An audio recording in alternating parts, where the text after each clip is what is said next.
O objetivo dessa entrevista que me chamaram aqui para explanar é o seguinte: o Rio de Janeiro vive uma série de protestos que culminaram ontem numa verdadeira praça de guerra ali na Assembleia, na Praça 15. Quem conhece o Rio de Janeiro, a Assembleia do Rio de Janeiro fica na 1º de março, bem próximo da Praça 15, onde passam milhares e milhares de pessoas rumo a Niterói, de onde saem as barcas para Niterói.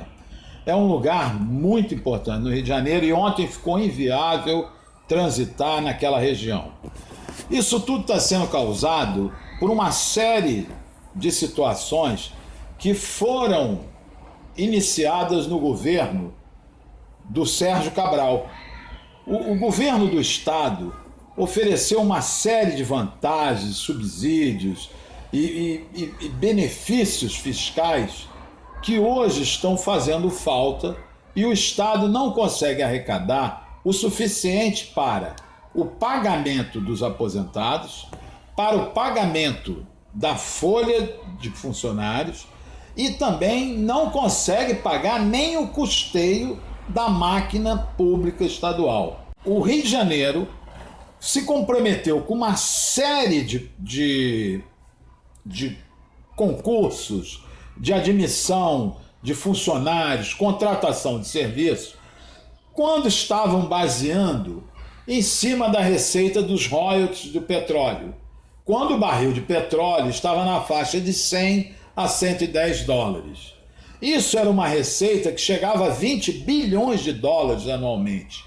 Agora, com a queda do barril de petróleo para uma faixa de 40 a 50 dólares, isso fez com que o Rio de Janeiro tivesse a sua arrecadação praticamente só no petróleo caído à metade. Um dos grandes erros foi o seguinte: a receita do petróleo é uma receita variável.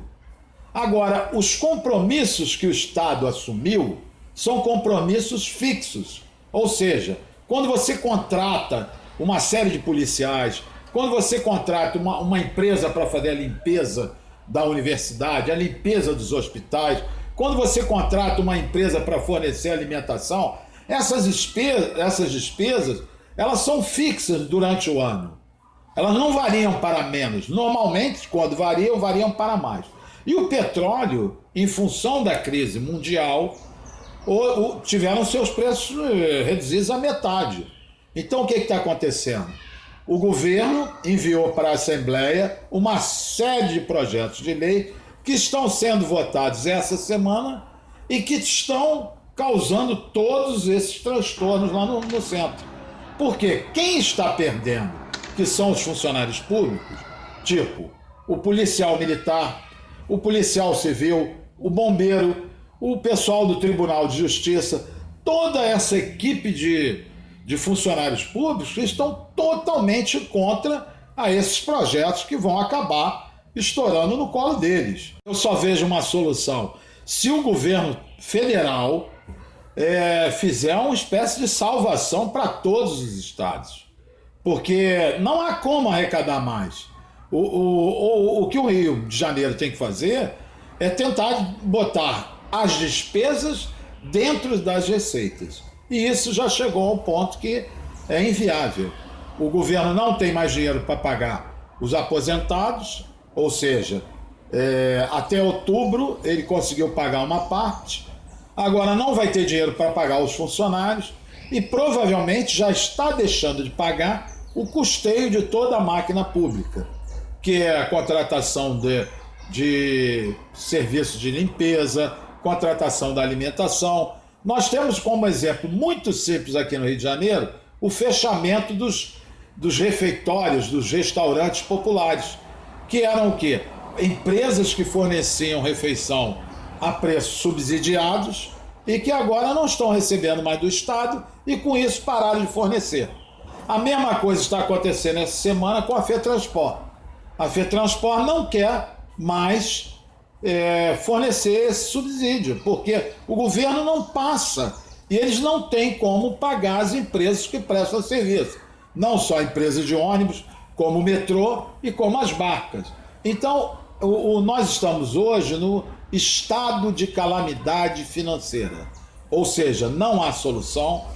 O que menos pode impactar a economia do Estado é se houver uma ajuda do governo federal.